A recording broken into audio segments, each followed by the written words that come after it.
말씀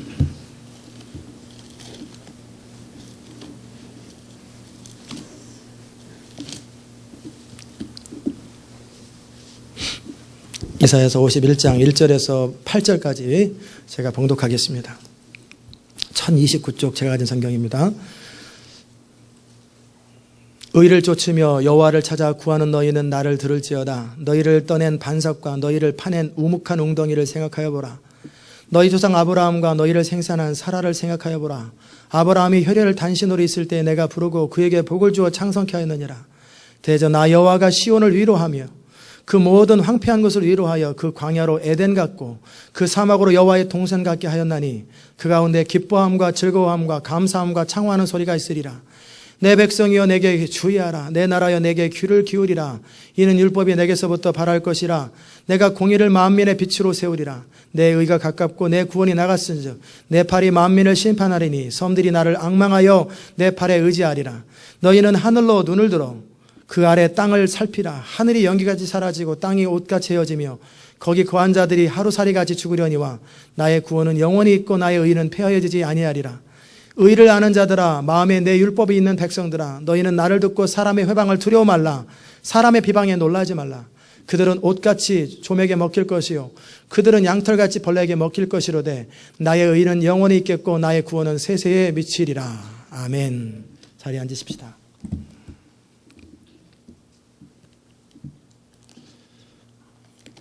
오늘도 주의 성령으로 이 시간 기름 부으시고 전하는 자와 듣는 자에게 하나님의 우리를 향하신 이 시대와 이 교회를 향하신 주의 음성들이 들려지게 하여 주옵소서. 예수님의 이름으로 기도드리옵나이다. 아멘. 오늘 여러분과 함께 여호와께 구속받은 자들이라는 제목으로 말씀을 함께 나눕니다. 따라서 하십시다. 여호와께 구속받은 자들. 여호와께 구속받은 자들이 여러분이신 것을 믿으시기를 주의 이름으로 축원합니다. 우리 안에 가장 성도의 배짱과 확신은 뭐냐면 내가 누구냐? 낙동강 오리알이다. 그럼 골치 아픕니다. 우리를 생각할 때 나는 여호와께 구속받은 자다. 하나님이 내 편이다. 나의 아버지는 하나님이다. 나의 영광은 하나님의 영광이다. 하나님과 연결되어 있고 어떤 환경 속에서도 나는 내 안에 배짱이 있다. 세상 모든 사람이 뭐라고 그래도 나는 내 안에 배짱이 있다. 하나님이 나의 편이다. 하나님이 나와 함께 하신다. 그런 믿음이 있는 사람들은 천만인이 둘러 지친다 할지라도 나는 안연하리로다. 그러잖아요. 시편 3편에. 천만인이 나를 둘러 지친다 할지라도 나는 안연하리로다. 여러분 안에 그 하나님의 그 사람이라고 하는 여호와께 구속받은 자라고 예수 그리스도로 말미암아 우리 의가 아니라 예수 그리스도로 말미암아 구원받은 하나님의 자녀에 대한 확신들이 넘쳐나기를 주의 이름으로 축원합니다. 바로 그런 자들을 향하신 하나님의 위로의 말씀이에요. 정말 의를 따르며 여호와를 찾아 구하는 너희는 내게 들을지어다. 너희를 떠낸 반석과 너희를 파낸 우묵한 웅덩이를 생각하여 보라. 여러분의 성경과 약간 다르요. 그래서 좀 해석하기 쉽게 제가 좀 요즘 나온 성경을 요새 여러분 읽어드리죠. 너희 조상 아브라함과 너희를 낳은 사라를 생각하여 보라. 아브라함이 혼자 있을 때 내가 그를 부르고 그에게 복을 주어 창성케 하였느니라. 지금 무슨 말씀을 하고 싶어 하시냐면 하나님께서 너희가 지금 포로로 잡혀가기 직전이고 너희가 여러 가지 인생이 힘들고 어려운 고통 속에서 생각해 보라는 거예요. 뭘 생각하라는 거예요? 아브라함을 생각해 보라. 너희를 퍼낸 우묵한 웅덩이, 떠낸 반석, 마치 길가에 버려져 있는 것 같은 그런 곳에서 돌 하나를 딱 건지고 그리고 나서 그 건져냈던 그 자리에 우묵한 구덩이를 생각해 보라는 거예요. 아브라함이 어떤 사람이었는지 생각해 봐라. 아브라함이 어떤 사람이었습니까? 어떤 분은 우리 교회 오신 분 가운데 은혜를 많이 받으시는데 지금 안 계시고 타주로 가셨고요. 아브라함이 누군지 모르더라고요. 은혜를 굉장히 많이 받으시는데 모세가 누군지도 모르고 하나도 몰라요. 근데 은혜는 된대. 그리고 무슨 말 하는지 다 안돼. 그래서 저는 그때서부터 확신을 얻었습니다. 아브라함을 몰라도 상관없구나. 이것은 신앙의 연수와는 아무 상관이 없고 제가 전하는 말씀은 하나님의 뜻대로 옳게 살고 싶은 사람들에게는 아브라함을 몰라도 은혜가 되는구나. 모세를 몰라도 은혜가 되는구나. 그래서 아브라함이 누군지를 설명해 드립니다. 혹시 그런 분 계실까 봐. 아브라함은 75세가 되었어요. 그 당시에 중동 땅에서 그 당시에 고대 지금부터 4,000년 전이잖아요. 4,000년 전에 자식이 없다라는 것은 수치입니다. 수치. 그런데 아브라함은 착한 사람이기 때문에 여전히 부인 하나 데리고 그냥 살잖아요. 70이 될 때까지. 부인은 65세. 자식 하나 없이 그냥 쓸쓸하게 늙어가는 거예요. 소망 없이. 그런 아브라함에게 어느 날 하나님이 찾아오셨습니다. 아브라함아. 그가 알아들을 수 있는 방법으로 말씀하셨겠죠. 아람어로 말씀하셨겠든지 갈대아 언어로 말씀하셨는지 모르겠지만 아브라함아. 아브라함이 깜짝 놀라서 아브라함 마음속에 늘 뭔가 궁금했던 그런 것이 바로 하나님이 계실까? 하나님이 계시면 내가 만나봤으면 좋겠는데 그런 고민 속에서 아브라함 당시 때 아마 노아도 같이 살았을지도 몰라요. 노아가 아담이랑 같이 살았으니까 연도 계산해 보면 아담하고 노아하고 같은 연대 사람이에요. 노아하고 아마 아브라함하고 연도 계산하면 비슷할 것 같아요. 분명히 들어서는 아는데 자기는 경험이 없는 거예요.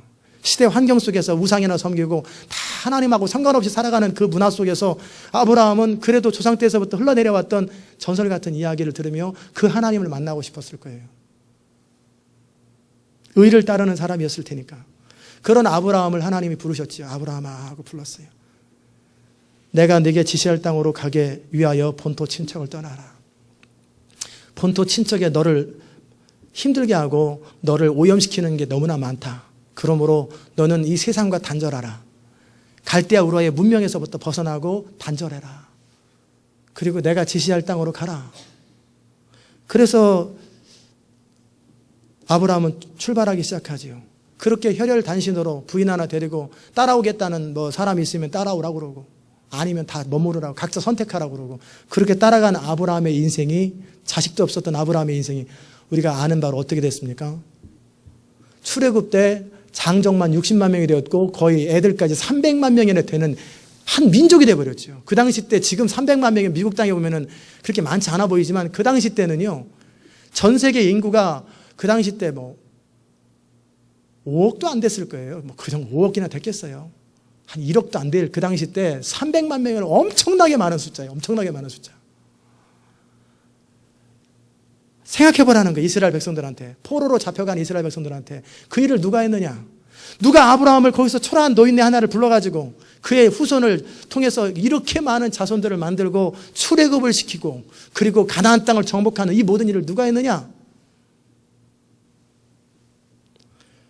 나 하나님 그분께서 이 모든 일을 하셨다. 그러므로 두려워하지 말라라는 거예요. 너가 지금 처지가 어떻다 할지라도 지금 형편이 어떻다 할지라도 두려워하지 마라. 내가 너와 함께하면 너는 된다. 내가 너와 함께하면 너는 가능하다라는 거예요. 아멘. 따라서 합시다. 하나님이 함께하시면 우리는 모든 상황 속에서 가능합니다. 아멘. 하나님이 함께하면 괜찮다라는 거예요. 그래서 3절에서 말씀하십니다. 나 여호와가 시온의 모든 황폐한 곳들을 위로하여 그 사막을 에덴 같게 할 것이다. 사막 같은 거예요. 나라가 사막 같고 완전히 다 망해버렸고 말라버렸고 다 비틀어져 버렸어요. 그리고 그 광야를 여호와의 동산 에덴 동산 같이 하였나니 그 가운데 기뻐함과 즐거움과 감사함과 창화하는 소리가 있으리라 말씀하셨어요. 이스라엘 백성들을 향한 그 하나님의 약속입니다. 그럼에도 불구하고 그들을 포로에서 건져주지는 않으세요. 왜? 이미 때는 늦었다. 너희들이 이제 기울어져 가는 배 속에 탈 수밖에 없다. 그러나 내가 너희들을 회복시킬 것이고 너의 자손들을 회복시킬 거라는 거예요. 4절 보십시다. 내 백성이여 내게 주의하라. 내 나라여 내게 귀를 기울이라. 이는 율법이 내게서부터 나갈 것임이라. 내가 내 공의를 만민의 빛으로 세우고 내 공의가 가깝고 내 구원이 나갔은즉 내 팔이 만민을 심판하리니 섬들이 나를 앙망하여 내 팔에 의지하리라. 하나님의 지속적인 관심이 있어요. 하나님의 끊임없는 처음부터 지금까지의 관심은 뭐냐면 하나님의 공의가 만방에 퍼져가는 거예요.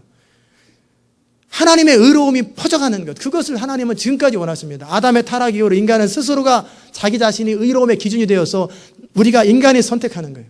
21세기를 살고 있는 여러분과 제가 주의해야 될 것이 뭐냐면 이제 곧 다가옵니다. 하나님의 부흥이 시작되지 않으면 3년 이내에 다가옵니다. 뭐가 다가오는지 아세요? 뉴 에이지 무브먼트가 다가오고 플러스 프리메이슨이 다가오고 플러스 베리칩이 다가오고 그 다음에 경제통합, 정치통합, 종교통합 운동이 3년부터 본격적으로 가동화될 것이고 이 일을 반대하면 처음에는 도망가야 돼요.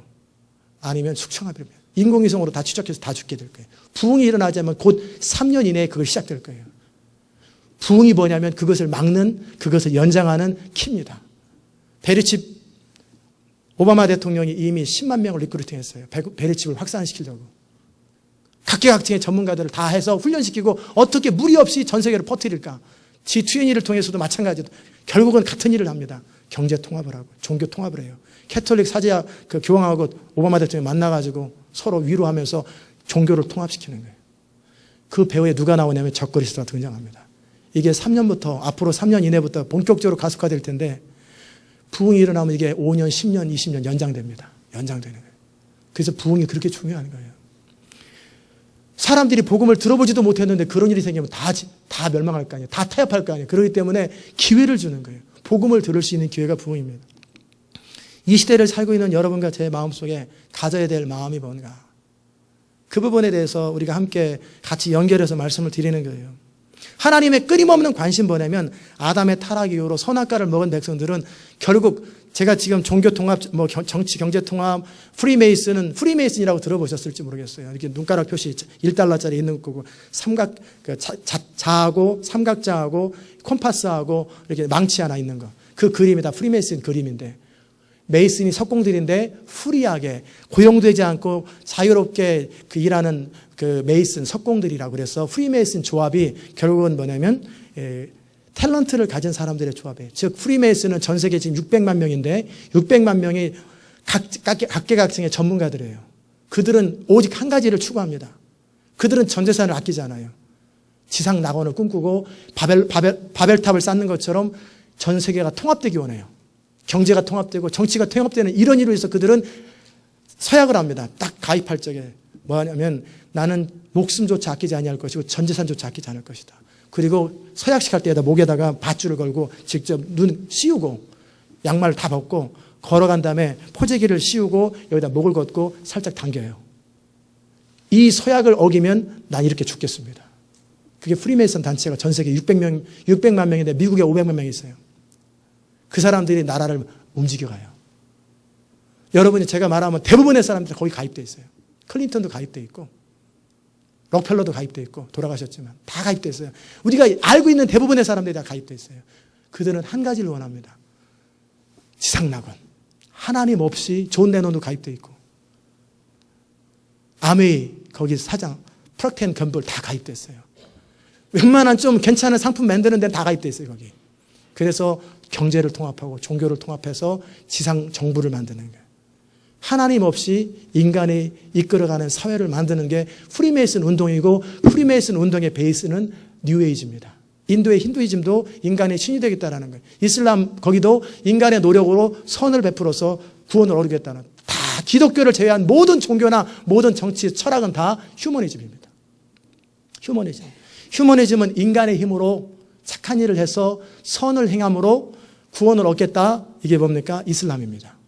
불교는 뭐냐면 인간이 스스로 깨달아서 해탈을 해가지고 부처가 되겠다라는 거예요. 힌두교는 뭐냐면 지금 우리가 이렇게 짐승으로 사람이 가난하게 태어났으니까 내세에 좋은 사람으로 태어나도록 착한 일을 해가지고 그 다음에 인간의 노력으로 다 그래요.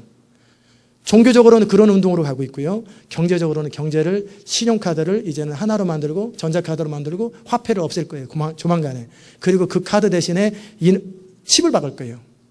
그래서 이마에다 박는 게 제일 좋지. 왜냐하면 여기에 박으면 어떻게 돼요? 손가락 잘라가면 골치 아프잖아요. 어깨에 박으면 어깨 잘라도 되거든요. 근데 이마에다 딱 박으면 어떻게 되겠어요? 목을 자르지 않는 이상 어쩔 수 없으니까 이마에 박는 거예요. 그러면 얼마나 편한지 모르죠. 너무너무 편리함이라고 하는 문화 속에서 이 트럭으로 큰 트레일러 같은 트럭 뭐 20톤 정도 되는 트럭이 한 번 싹 지나가면 한 번에 다 알아요. 그 안에 모든 물건들이 뭐 있는지 다 알아요. 여러분이 아시에서 물건을 탁살 때 그 일일이 다 이거 하잖아요. 그러나 이제 그럴 필요 없어요. 딱 들어갔다가 딱 나오면은 여러분 통장에서 돈이 탁 빠져나가고 알아서 재고 정리가 다 돼 있고 벌써 오다가 딱 들어가가지고 만드는 사람들은 벌써 만들어가지고 싣고 와요. 모든 것이 그냥 한 번에 다 진행돼 버리는 사람들이 필요 없습니다. 그런 시대가 얼마나 편리하고 그 모든 인간의 복지를 가지고 혜택을 주겠다라는 거예요. 의료보험 필요 없습니다.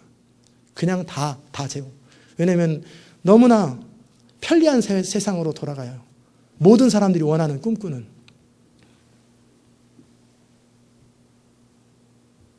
그런 시대 속에서 과연 그 흐름을 거절할 수 있을까? 그 베리칩 속에 뭐가 들어있냐면 사람의 유전자를 조작하는 게 들어있어요. 지금도요.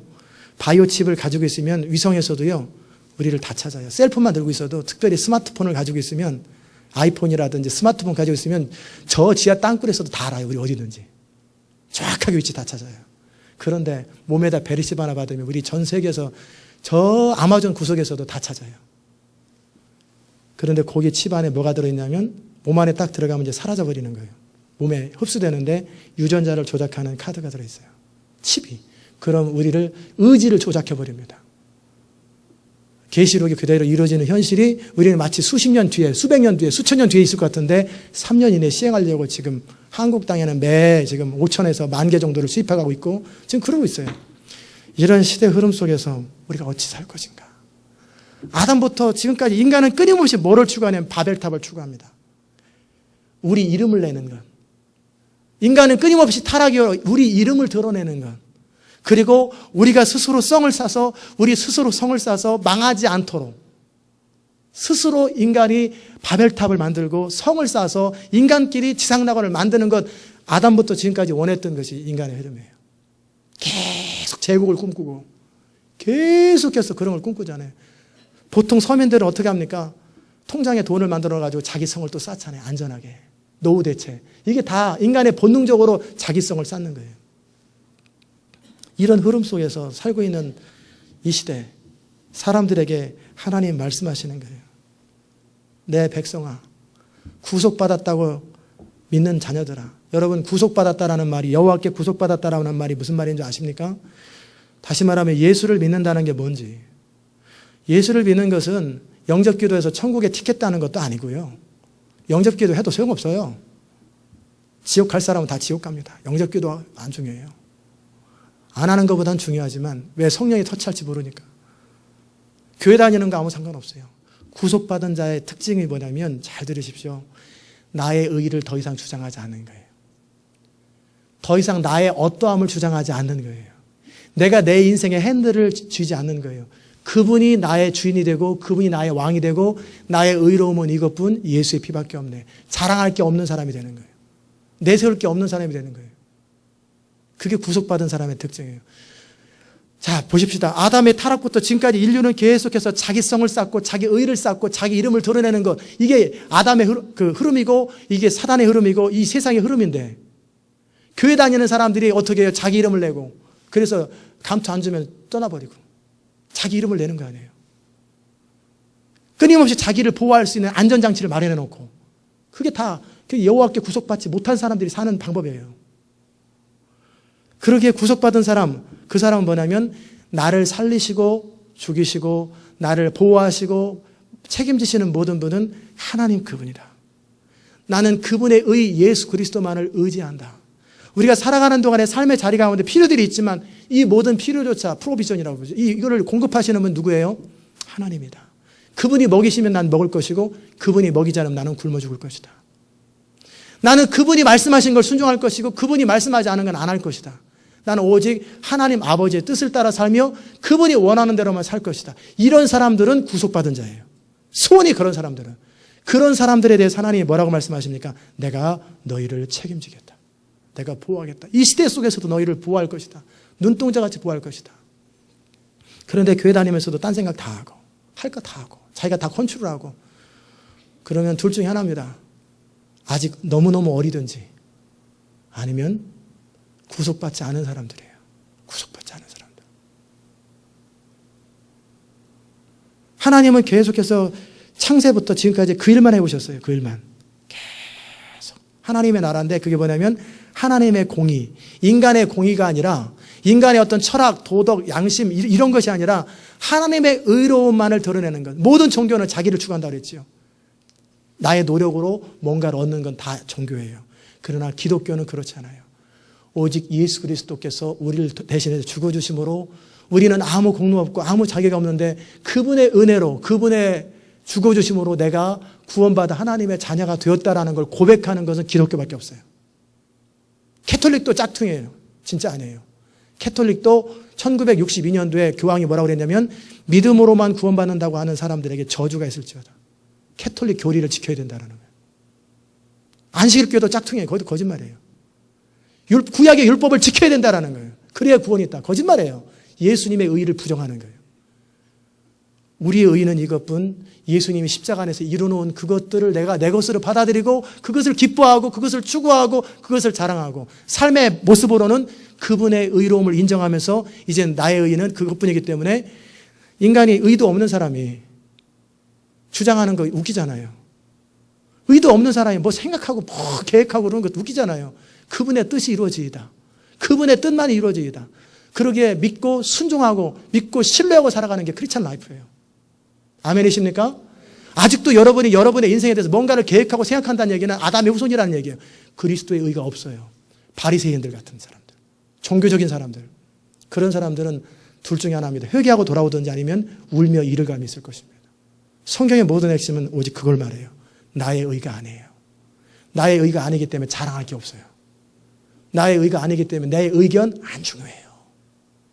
전 이게 어디로 갈지 몰라요. 저는 몰라요. 당장 무슨 이 교회 미래가 아니라 당장 다음 달에 어디로 예배쳐서 갈지 그것도 몰라요. 그게 크리스찬이에요. 아브라함이 어떻게 그랬어요? 갈 바를 알지 못했다고 그랬죠. 근데 갈 바를 알면 어떻게 돼요? 믿음으로 사는 거 아니죠. 믿음으로 사는 것은 보이지 않는 길을 걸어가는 거예요. 오직 하나님 그분의 성품, 그분을 신뢰하고 그분의 이끄심을 신뢰하기 때문에 네 가는 길을 때가 되면 알 것이다. 때가 되면 알게 돼 있어요. 한 번에 다 가르쳐주면 그거 아니에요. 근데 지나치게 예언을 추구하는 사람들이 한 번에 인생 다 하려고 그래요.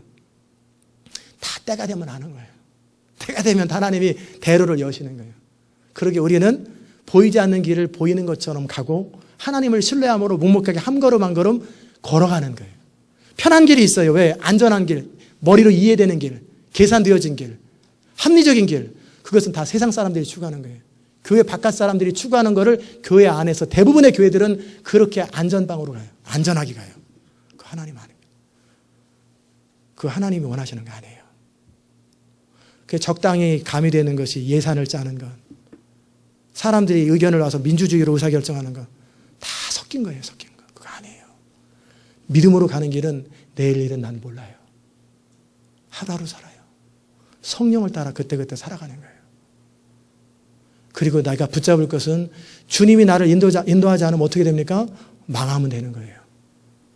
주님이 벼랑 앞에서 앞으로 가 그러면 벼랑으로 딱 떨어지면 되는 거죠. 그 순간에 벼랑인데요. 그거는 하나님의 사람 아니에요. 벼랑 앞으로 몰아가면 그냥 떨어지면 되는 거예요. 그럼 어떻게 해요? 뭐 받치시든지 순교하든지 둘 중에 하나 되겠지. 하나님이 그 벼랑에서 받쳐주면 기적을 경험하는 것이고 안 받쳐주면 어떻게 해요? 주의 뜻에 순종했으므로 나는 여한이 없다. 그리고 천국 가면 되는 거예요. 제가 심플하게 말한 거지만 이게 크리스찬 라이프의 핵심입니다. 스스로 생각하지 않는 거예요. 스스로 계산하지 않는 거예요. 오직 그분의 의로움, 그분의 완전하심, 그분의 지혜, 그리고 때가 되면 정확하게 말씀하시는 그분의 성령을 따라서 살아가고 말하고 행동하는 것. 이게 크리스찬이고 이게 마지막 시대를 바꿀 교회의 그림이고 이것이 마지막 시대를 바꿀 사람들의 모습이에요. 이렇게 살기 원하는 사람들에게 하나님 말씀하는 거예요. 의를 따르며 여호와를 찾아 구하는 너희. 정말 뭘 원하느냐 너? 주님은 질문하는 거예요. 너 뭘 원하느냐? 네 중심에 속상해하고 힘들어하는 게 뭐냐 도대체? 뭐 때문에 그러냐? 네 뜻대로 안 돼서 그러냐? 그럼 너는 출발도 못한 사람이다. 우리 뜻은 없는 거예요 원래. 하나님 뜻에 순종하는 의지만 있는 거예요. 네 인생 잘 되기 원하느냐? 아직 자기 생명을 사랑하기 때문에 출발도 못한 사람들이 이 사람들은. 나를 따르려고 하던 첫 출발이 자기를 부인하고 자기 추구하는 것, 자기 생명을 부인하는 거예요. 자기를 부인하고 나를 쫓을지니라. 너는 뭐를 붙드냐? 나의 의는 이것뿐 예수의 피밖에 없네. 주의 보혈을 붙들고 하나님 우리에게 허락하신 이 성경을 붙들고 성경대로 살기를 추구하는 그런 사람들을 향해서 말씀하는 거예요. 의를 따르며 여호와를 찾아 구하는 너희는 내게 들을지어다. 내가 아브라함을 이끌어서 다윗 왕국까지 인도한 것처럼 내가 너의 인생을 인도 못할 줄 아느냐? 내가 지혜가 없는 줄 아느냐? 내게 전략이 없는 줄 아느냐? 내게 능력이 없는 줄 아느냐? 나는 모든 것이 다 갖춰져 있다. 그러나 너의 중심을 살펴봐라. 너가 무엇을 추구하고 살아가느냐? 너는 무엇을 원하느냐? 저는 여러분이 이 아침에 하나님의 의를 따르며 여호와를 찾아 구하는 여러분 되시기를 주의 이름으로 축원합니다. 그거예요. 그럼 공부는 왜 합니까? 이 시대 가운데 그 하나님의 의를 드러내기 위해서. 그러니까 하버드 대학 졸업한 사람들이 벼랑강 하버드 대학 교수가 헨리 나우엔이죠. 그만둬버리고 그냥 나환자들하고 정신장애자들하고 같이 시간을 보내잖아요. 그런데 하버드 대학에 있을 때는 전 세계 아무도 몰랐는데 그런 일 하니까 전 세계 모든 사람들이 그를 다 알아요. 희한하죠. 헨리 나우엔. 하버드 대학 교수일 땐 저도 몰랐는데 그분이 지체장애자들과 같이 쓰니까 그분의 책을 통해 수많은 사람들이 영향받고 변화돼 버려요. 그게 하나님의 지혜로움이에요. 하나님은 바로 우리를 통해서 그분의 이름을 드러내기 원하시고 그분의 의로움을 드러내기 원하시고 그분의 나라를 확장하기 원하시는 거예요. 그런데 우리의 전략으로 하지 않으세요. 우리의 아이디어로 하지 않으세요. 우리의 계산으로 하지 않으세요. 그분의 지혜와 그분의 전략으로 한다라는 거예요. 이해되셨습니까? 저는 이 이야기를 7년 동안 얘기했습니다. 근데 아직도 이거 가지고 고민하면 안 되죠. 내 공의는 가깝고 내 구원은 나갔은즉 내 팔이 만민을 심판하리니 섬들이 나를 앙망하여 내 팔에 의지하리라. 둘 중에 하나입니다. 이제는 이 하나님 말씀이 선포되었으면 선포된 대로 살아가는 사람들의 인생을 하나님이 보호하시고 그렇지 않은 사람들의 인생을 심판하시겠다는 거예요. 하나님의 구원이 나갔다. 하나님의 공의가 나갔으므로 그 말씀이 심판하겠다. 예수님께서 바리새인들에게 내가 너희를 심판하지 아니하노라. 너희를 심판하는 것이 있으니 곧 너희가 믿는 모세의 율법이니라. 말씀이 우리를 심판하는 거예요. 말씀이. 6절 보십시다. 너희는 하늘로 눈을 들어 그 아래 땅을 살피라. 하늘이 연기같이 사라지고 땅이 옷같이 헤어지며 거기 사는 자들이 하루살기같이 죽으려니와 나의 구원은 영원히 있고 나의 공의는 폐하여지지 아니하리라. 사랑하는 여러분, 하늘조차도 땅조차도 사라져버리고 무너져버리는 그러나 여호와의 말씀은 영원토록 보존됩니다. 그러기에 우리 인생의 기반을 다른 데 두지 마세요. 여러분이 결혼 배우자를 찾을 때 또는 여러분이 사람들 앞에 자기 자신을 드러낼 때 나는 돈도 없어요. 공부한 것도 없어요. 얼굴도 못생겼어요. 가문도 그래요. 능력도 없어요. 이런 기준으로 사람을 찾거나 자기 자신에 대한 자존감을 이렇게 하면 안 돼요. 그것은 세상 사람들입니다. 이해되셨습니까? 우리가 자랑할 게 뭐냐면 우리는 그런 것 없어도 내 안에 보배 되시는 그리스도를 가지고 계시고 하나님의 지혜가 내 안에 있고 그 하나님을 신뢰하는 믿음이 내 안에 있고 그리고 하나님의 뜻대로 살려고 하는 열정이 내 안에 있고 하나님의 말씀이 내 안에 있습니다. 나는 주의 뜻이면 살고 주의 뜻이면 죽을 것입니다. 나는 조금도 아쉬운 사람 없고 부러운 사람 없습니다. 그렇게 당신이 나와 결혼하면 당신은 행복할 것이고 아니면 좋은 사람 찾아가라고 라고 제가 결혼할 때 했던 말입니다.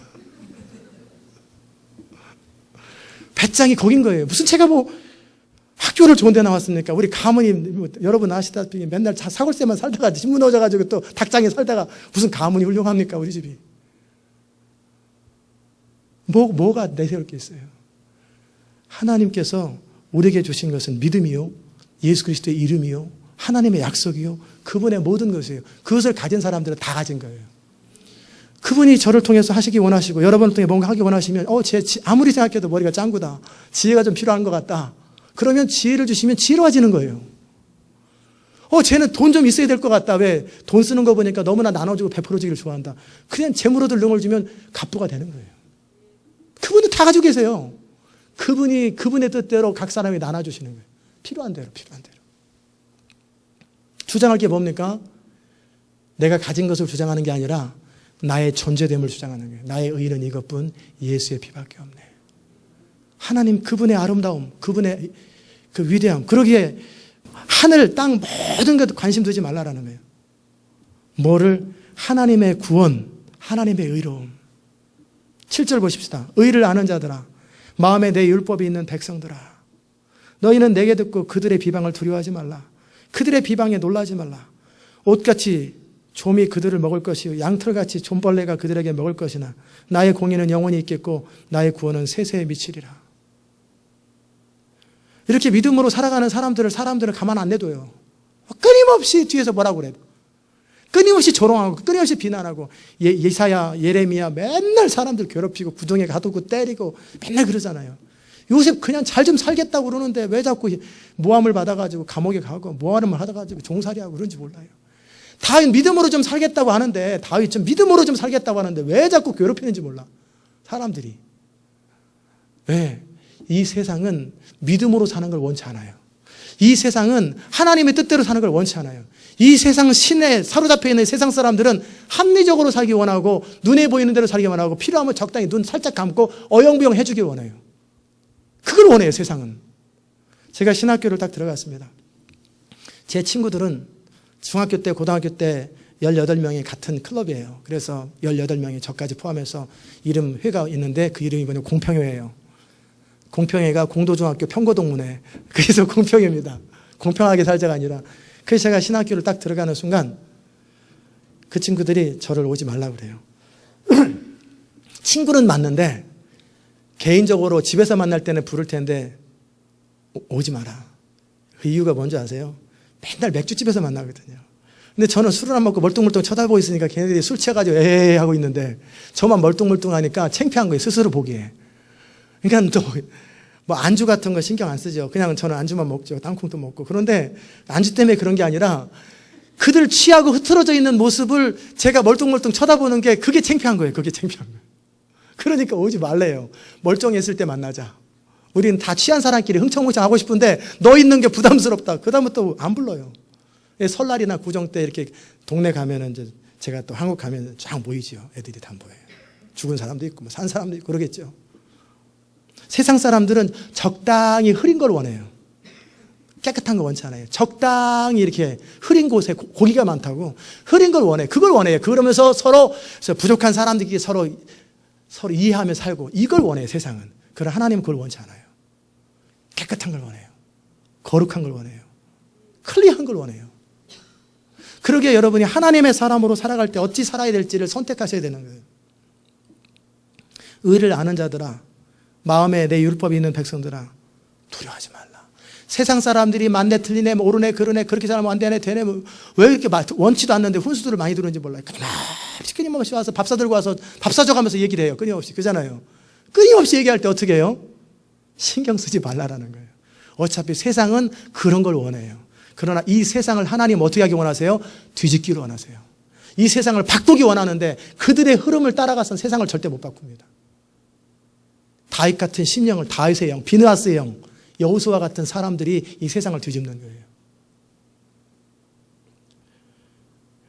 의를 아는 자들아, 마음에 내 율법이 있는 백성들아. 이 말이 뭡니까? 여러분과 제가 추구하기 원합니다.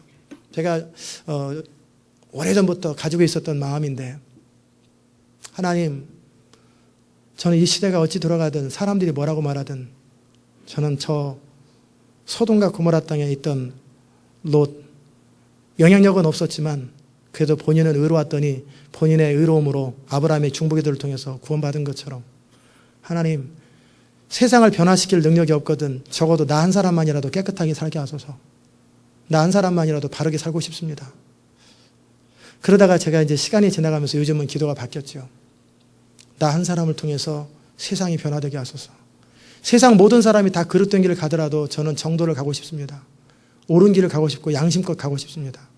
이것을 통해서 세상이 주께로 돌아오게 하소서. 기도의 내용이 약간 바뀌었죠. 여러분 안에도 그런 기도의 제목들이 있기를 바랍니다. 세상 사람이 뭐라고 해도 그건 그 세상 사람들이에요. 다른 어떤 목사님들이, 어떤 사람들이, 어떤 지도자가 무슨 말해도 그건 그들의 이야기예요. 성경은 뭐라고 말하나, 내 양심은 뭐라고 말하나, 내 믿음은 뭐라고 말하나, 그대로 가는 거예요. 한 걸음 한 걸음. 누가 뭐라고 해도. 그것이 세상을 바꾸는 힘이고 하나님의 권능을 불러내는 힘입니다. 그게 바로 의를 아는 자들이요, 마음에 내 율법이 있는 백성인 거예요. 여러분 안에 그 하나님의 율법이 있기를 바랍니다. 율법을 통해 구원 얻는 거 아니에요. 그러나 구원받은 자녀들은 그 율법을 지키기를 원해요. 왜? 율법은 우리 망하라고 준 게 아니라 우리가 이 땅에서 사는 동안에 행복하라고 줬고 너희의 행복을 위해서 내가 너에게 준 계명이라고 그랬거든요. 이 율법은 하나님께서 우리 인생을 복 주시고 우리 인생의 의미를 알게 하시고 인생의 뭔지의 길을 알게 하시려고, 그러기에 인생을 아는 사람들은 다윗처럼 율법을 헐떡이면서 사모합니다.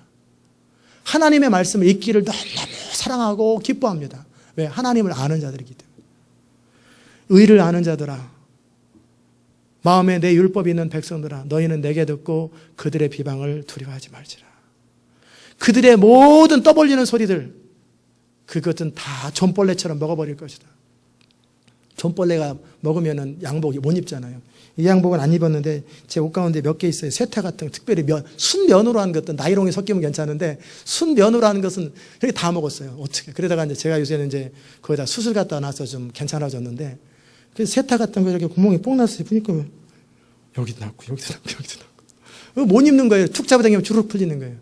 그들의 의로움이 다 존벌레 같이 먹겠다라는 거예요. 세상 사람들은 이렇게도 말하고 저렇게도 말하고 이렇게도 말하고 저렇게도 말하고 경제학자 전문가들이 세상의 경제를 예측해서 맞은 적이 거의 없어요. 정치 전문가들이 미래학자들이 세상을 예측해서 맞은 적이 거의 없어요. 그런데도 사람들은 끊임없이 그들의 얘기를 듣고 혹시나 하나님 말씀을 안 듣고 세상 사람들의 얘기를 들어요. 변호사 얘기를 듣고 꼼짝 못하고 회계사 얘기 듣고 꼼짝 못하고 그 말 한마디에 벼랑 가슴이 철렁해가지고 그게 뭔 상관이 있어요. 그들은 그들의 얘기를 하는 거, 그들의 인간적인 합리적인 배웠던 이 시스템 속에서 배웠던 흐름을 얘기하는 거고 우리는 하나님의 약속을 얘기하는 거지. 세상 사람들은 사울왕이 했던 말을 붙들고 다윗을 죽이려고 하지고 다윗을 고자질하지만 다윗을 따랐던 사람이나 다윗 그 스스로는 하나님의 약속을 붙들고 믿음으로 버틸 때 누가 옳았습니까? 사울왕의 말이 옳았습니까? 다윗이 옳았습니까? 하나님 말씀을 순종했던 다윗이 옳았단 말이에요. 그게 바로 우리 성도들이 살아가는 배짱이고 그렇게 살아갈 때 우리 안에 확신들이 있습니다. 하나님과 함께할 때 성령께서 우리 안에서 너는 옳은 대로 살고 있다라는 확증을 주십니다. 그리고 조금도 꺼리낌이 없어요. 그리고 여한도 없어요. 여한이라는 건 못다 이룬 꿈 이런 것도 없어요. 나는 하나님의 뜻대로 살았기 때문에 오늘 죽어도 상관없다. 나는 하나님의 뜻대로 살고 있기 때문에 오늘 죽어도 상관없고 망해도 괜찮고 흥해도 괜찮고 상관없다. 나는 하나님 뜻대로 순종하고 살았다. That's it. 그게 하나님의 사람들이 사는 방법입니다. 아멘. 무슨 자존심, 체면, 사람들이 막 그런데요. 저도 그렇게 살고 싶은데요. 사람들이 이런 얘기 저런 얘기 하는데요. 성경은 그들의 의는 다 더러운 옷 같고 존목일 거라고. 너는 하나님의 의를 추구하고 하나님의 말씀을 추구하라고. 그러게 하나님의 뜻대로 살기 원하는 자들은 꼭 외로움을 각오하셔야 됩니다. 외로움. 고독은 하나님의 사람들이 가는 길의 양념과 같아요. 동행자예요. 고독. 사람들이 많아도 늘 고독해요. 네. 하나님의 사람들이 가는 곳에 동행자는 컴퍼니가 뭐냐면 고독이에요. 그 고독 속에서 주님을 만나는 거예요. 사람들이 얘기를 듣는 동안에 텔레비를 보는 동안에 사람들과 만나는 동안에 하나님의 음성은 안 들립니다. 오직 하나님의 음성은 고독할 때 들리는 거예요. 아무런 만날 사람도 없고 의지할 사람도 없고 내가 온전히 나의 삶의 현장 속에서 하나님밖에는 바라볼 사람이 없을 상황 그 컨디션 속에서 주님의 음성은 들리게 돼 있어요. 아멘. 사람을 만나는 동안에 주의 음성은 잘 안 들립니다. 물론 들립니다. 언제? 제가 누구를 카운셀링 하려고 그럴 때 성령의 계시처럼 그 사람에게 이런 말을 해라. 이건 은사죠. 은사. 그거 말고 인생에 어려움이 있을 때 사람하고 대화하는 동안에는 음성이 안 들려요.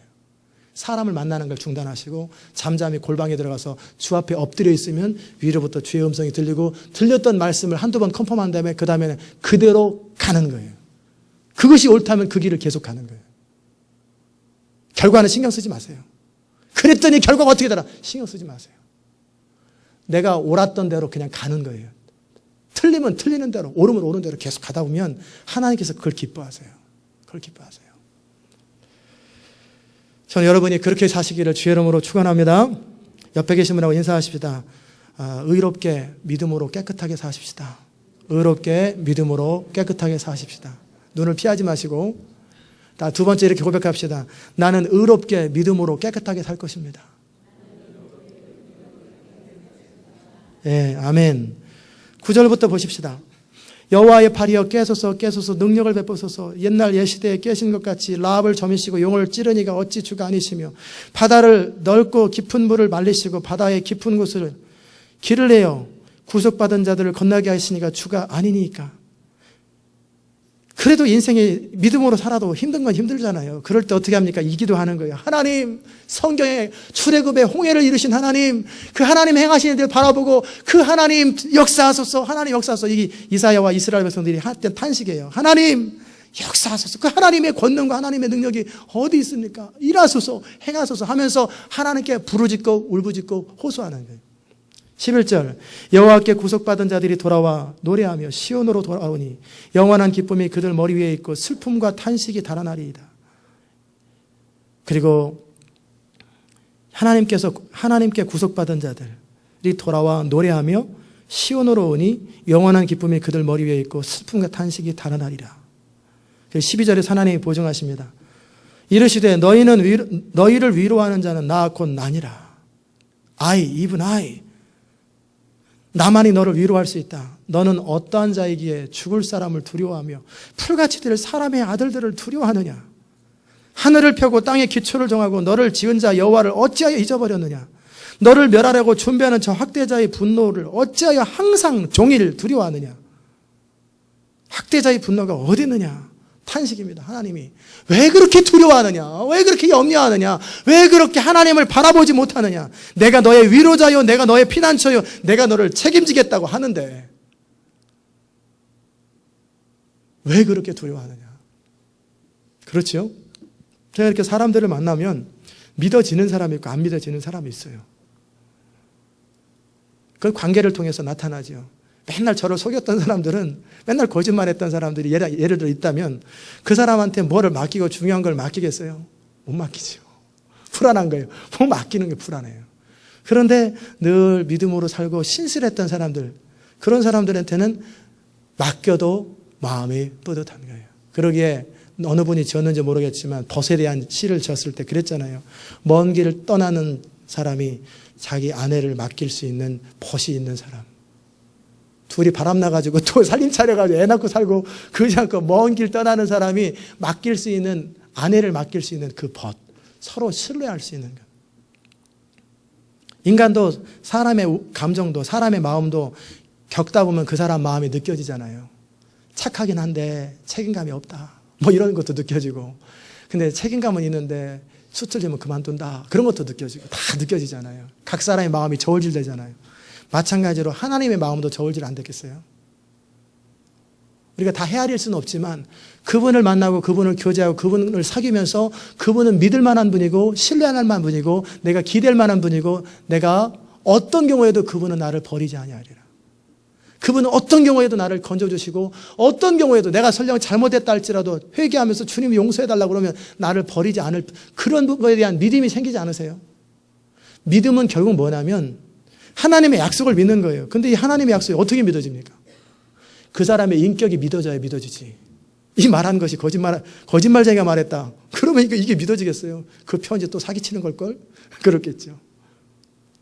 그러나 이 성경을 쓴 분이 누구예요? 하나님이세요. 믿음이란 결국 하나님의 성품을 신뢰하는 거예요. 하나님의 능력을 신뢰하는 거예요. 그분의 모든 말씀을 신뢰하는 것. 하나님의 말씀을 신뢰하는 배후에는 그분의 인격을 신뢰하는 거예요. 그분의 능력을 신뢰하는 거예요. 그분의 선하심을 신뢰하는 것. 그분의 자비를 신뢰하는 것. 그분을 신뢰하는 마음이 있는 사람들은 항상 어떤 경우에도 두려워하지 않습니다. 전 여러분들이 두려워하지 않기를 원합니다. 하나님이 탄식하면서 말씀하셨어요. 내가 너희를 위로하고 내가 너를 위로하는데 왜 그렇게 두려워하느냐? 왜 그렇게 염려하느냐? 왜 그렇게 사람들 때문에 방방 그렇게 힘들어하고 마음을 졸이느냐? 그러지 말라라는 거예요. 이 비밀을 알았던 다윗은 천만인이 나를 둘러 진친다 할지라도 나는 아니하리라. 내가 밤에 자고 아침에 누워 깨리니 나를 지키시는 자는 여호와시니이다. 다윗은 안 거예요. 하나님 그분의 도우심을 알고 그분의 성품을 아는 거예요. 그렇기 때문에 다윗을 통해서 하나님이 하나님 나라 이루는 거예요. 이 시대 마지막 시대 때 하나님께서 하나님의 부흥을 이룰 사람이 누군지 아십니까? 하나님의 영광을 선포하고 하나님이 사용하실 사람은 하나님을 아는 자들이에요. 하나님을 알기 때문에 자기 하나님을 아는 자는 사자처럼 용맹을 발휘하는 거예요. 자기 하나님을 아는 자는 들어서 아는 것 말고 책에서 봐서 아는 게 아니라 내가 경험으로 삶의 자리 속에서 내 하나님을 아는 자는 사자처럼 용맹을 발휘하는 거예요. 누가 뭐래도 시대 흐름 속에서도 조금도 안연하지 않고 내 안에서 말씀하시는 성령이 앞으로 가라 그러면 앞으로 가는 거예요. 바깥에 죽이려고 하는 수많은 사람들이 있어도 앞으로 가라. 내가 내 영광을 나타내리라. 그러면 총 들고 있는데 그 사람 앞으로 지나가 버리는 거예요. 자기 하나님을 아는 자는 용맹을 발휘하는 거예요. 사자굴에 들어가는 거예요. 풀무불에 주께서 나를 건져주시겠거니와 안 건져줘도 나는 여한이 없다. 들어가 버리면 풀무불이 멈춰버리잖아요. 그게 하나님을 아는 자들의 안에서 나오는 힘이에요. 그걸 믿음이라고 합니다. 믿음은 하나님을 아는 데서 나와요. 그 하나님을 신뢰하는 거예요. 하나님의 성품, 하나님의 완전하심, 하나님의 선하심. 한번 가정해 봅시다. 하나님의 능력이 전능해요. 근데 변덕이 죽을 듯해. 그러면 비유 맞추려면 얼마나 힘들겠어요. 여차하면 죽여버려. 히틀러처럼. 근데 하나님은 또 반대로 너무너무 선하시고 착하고 한데 능력이 없어. 내 마음은 가상한데 돌 능력이 없어. 그러면 골치 아파지는 거지. 근데 하나님은 선하시고 완전하신데 능력은 무한하세요. 그렇기 때문에 우리의 피난처가 되실 수 있고, 그렇기 때문에 그분이 우리를 지키시겠다고 말씀하시면 된 거예요. 내가 함께 하리라 그러면 더 이상 말이 끝난 거예요. 계산 끝난 거예요. 내가 너와 함께 하겠다. 그것이 믿어지는 거예요. 그게 자기 하나님을 아는 자들. 성경에 그렇게 많은 기록이 있어도 안 믿어지는 걸 어떡합니까? 안 믿어지는데. 그러기에 자기 하나님을 경험하세요. 삶의 자리 가운데 작은 일부터 큰 일까지 하나님을 신뢰하고 말씀대로 순종하면서 작은 경험을 통해서 하나님을 경험하시면 나중에 큰 일도 경험하게 됩니다. 그런 경험을 쌓는 거예요. 자, 13절. 하늘을 펴고 땅의 기초를 정하고 너를 지은 자가 여호와를 어찌하여 잊어버렸느냐. 너를 멸하려고 준비하는 저 학대자의 분노를 어찌하여 항상 종일 두려워하느냐. 학대자의 분노가 어디 있느냐. 14절. 결박된 포로가 속히 놓일 것이니 죽지도 아니할 것이요. 네 생각대로 두려움대로 안 된다. 내가 보호한다. 이스라엘 짓밟으려고 해도 이스라엘 짓밟아지지 않는다. 그 말이에요. 구덩이로 내려가지도 않을 것이요. 그의 양식이 부족하지도 아니하리라. 나는 하나님이 말씀하십니다. 내 하나님 여호와라. 바다를 휘저어 그 물결을 뒤흔들게 하는 자이니 그 이름은 만군의 여호와니라. 내가 내 말을 네 입에 두고 내 손 그늘로 너를 덮었나니 이는 내가 하늘을 펴며 땅의 기초를 정하며 시온에게 이르기를 너는 내 백성이라 말하기를 위함이니라. 하나님이 원하는 게 있어요. 우리 안에서 우리는 주의 백성입니다. 그 고백을 듣기 원하세요. 시온에게 이르기를 너는 내 백성이라 말하기 위해서. 그리고 또 두 번째는 우리가 하나님을 향해서 하나님은 우리 하나님입니다. 그렇게 말함과 동시에 하나님께서 스스로 이 말씀을 듣는 여러분들을 향하여 세상 사람들에게 말하기를 이 사람은 내 사람이다. 이 시온의 백성들은 나의 백성들이라고 자랑스럽게 마귀를 향해서 자랑스럽게 세상을 향해서 말하고 싶은 거예요. 자랑하고 싶은 거예요. 우리 자식 자랑하듯이.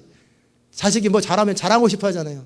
그런 것처럼 하나님은 하나님의 아들과 딸들을 세상에 자랑하고 싶은 거예요. 그런데 그 자랑하고 싶은데 어디 갔나 보면 막 두려워하고 있고 쫄쫄 쫄고 있고 맨날 이러고 있으면 내 자식을 보아라. 어디 숨어 있어요. 울고 나 죽을 것 같아요. 그러고 있어요. 뭘 보는데요? 아니다. 그냥 말해봤느라. 보여줄 사람이 없으면 어떻게 돼요? 내가 딱 폼 잡고 하나님께서 내 백성을 보아라. 근데 없으면 어떻게 해요? 하나님이 원하시는 게 그거예요. 시온에게 이르기를 너는 내 백성이라 말하기 위함이니라. 저는 여러분, 시온의 백성 여러분들이 하나님이 자랑할 수 있는 이 세상이 어떻다 할지라도 내 시온의 백성들을 봐라. 그들은 내가 자랑할 만하지 않느냐. 그런 하나님의 사람 되기를 주의 이름으로 축원합니다. 마지막 17절 이하를 보십시다. 여호와의 손에서 그의 분노의 잔을 마신 예루살렘이여 깰지어다 일어설지어다. 네가 이미 비틀거름치게 하는 큰 잔을 다 마셔 비웠도다. 네가 낳은 모든 아들 중에 너를 인도할 자가 없고 네가 양육할 모든 아들 중에 그 손으로 너를 이끌 자가 없도다. 두 가지 일이 내게 닥쳤으니 누가 너를 위하여 슬퍼하랴. 곧 황폐와 멸망이요 기근과 칼이라. 누가 너를 위로하랴. 네 아들이 곤비하여 그물에 걸린 영양같이 온 거리 모퉁이에 누웠으니 그들에게 여호와의 분노와 네 하나님의 견책이 가득하도다. 이게 하나님을 떠난 백성, 하나님의 의를 버린 백성, 하나님의 율법을 버린 백성들이 겪는 비참함이에요. 자식들조차도 그들을 구원할 능력이 없다라는 거예요. 그러나 그들이 포로에서 회복되면서 하나님이 그들에게 남은 자들에게 약속하십니다. 그러므로 21절 너 권고하며 포도주가 아니라도 취한 자여 이 세상에 취한 걸 말해요. 이 말을 들으라. 내 주 여호와 그의 백성의 억울함을 풀어주시는 네 하나님이 이같이 말씀하시되 보라 내가 비틀거름치게 하는 잔 곧 너의 분노의 큰 잔을 네 손에서 거두어서 네가 다시는 마시지 못하게 하고 그 잔을 너를 괴롭히게 하던 바벨론 사람 말합니다. 괴롭게 하던 자들의 손에 두리라. 그들은 일찍이 내게 이르기를 엎드리라. 우리에게 명령하던 거라고요. 우리가 넘어가리라 하던 자들이니라. 너를 넘어가려는 그들에게 네가 네 허리를 땅과 같게 길거리와 같게 하였느니라 하시니라. 아멘. 하나님께서 보증하신다는 거예요. 이제 이스라엘 백성들아, 이 말을 잘 들었느냐? 더 이상 너의 의를 의지하지 말고, 더 이상 세상의 흐름대로 살지 말고, 마치 하나님의 백성들이 하나님의 백성 아닌 것처럼 이 세상 흐름에 취해가지고 술 취한 백성들처럼, 술도 안 마셨는데 술 취한 사람처럼 살지 말고, 이제는 너는 하나님의 사람답게 살아라. 여호와께 구속받은 백성들아, 너는 하나님을 알고 하나님께 구속받은 백성처럼 살라라는 거예요. 내가 너를 보호할 것이고, 네가 머리 쓰지 않아도, 네가 계산하지 않아도 나의 전능한 손으로 너를 건져줄 것이고, 내가 너의 양식이 부족하지 않도록 채워줄 것이고, 너의 모든 삶을 책임지리라. 그러므로 너의 의를 사랑하고 율법을 마음에 두는 자들아, 내게 돌아와서 내 말을 들으라고 말씀하시는 거예요. 이 하나님의 부르심 앞에 우리가 반응하는 것이 중요합니다. 오늘 여러분과 저는 이 말씀을 들었습니다. 그러므로 이제는 세상이 뭐라고 하든, 이 시대 흐름이 뭐라고 그러든, 심지어는 부인이 뭐라고 하고 남편이 뭐라고 하고 부모들이 뭐라고 그래도 신경 쓰지 마세요. 여러분이 옳다 하면 옳은 대로 가세요. 믿음으로, 모르면 모르는 대로, 알면 아는 대로. 그러면서도 계속해서 기도하세요. 하나님, 나는 하나님의 뜻을 따라 살기 원하고, 하나님의 부르심대로 살기 원하고, 하나님의 말씀대로 살기 원하오니 나에게 지혜와 계시형을 주사 하나님을 알게 하시고 하나님의 부르심대로 살아갈 수 있도록 성령으로 나를 충만하게 하소서. 날마다 그 기도를 하면서 하나님의 사람답게 살아가는 거예요. 그것이 성도들이 구속받은 자들이 살아가는 삶의 모습입니다. 이 축복이 넘쳐나기를 주의 이름으로 축원합니다. 기도하십시다. 하나님 아버지, 감사합니다. 오늘도 주님 앞에 나와서 예배하게 하시고 주의 음성들을 듣게 하시니 감사합니다. 이 세상 사람들은 끊임없이 아담의 타락 이후로 바벨탑을 쌓고, 하나님 없이 나름대로의 세상을 만들어가고, 하나님 없이 자기 인생을 살아가라고 끊임없이 우리에게 가르쳐주는데, 우리는 하나님을 신뢰하고 살기로 결정하고, 인위적으로 위험해서, 인위적으로 자신의 어려움에서 빠져나오지 아니하고, 다윗처럼 하나님이 허락하실 때, 하나님이 이끄시는 그때 우리 삶에서 능력을 베푸시는 하나님의 능력으로 살기 원합니다.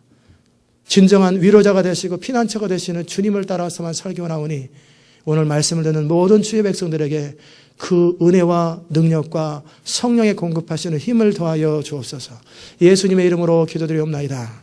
아멘.